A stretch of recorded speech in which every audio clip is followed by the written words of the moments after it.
Pessoal, toxina botulínica para bruxismo. Eu vou colocar cefaleia no meio para vocês terem noção também, que a dor de cabeça está muito associada ao bruxismo, tá?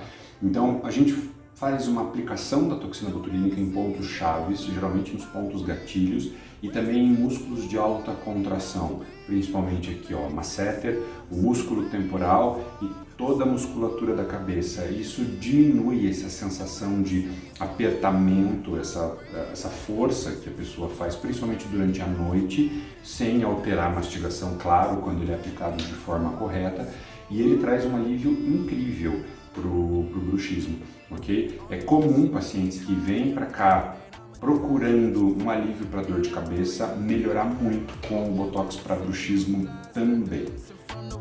You should never take advice from a nigga that ain't tried.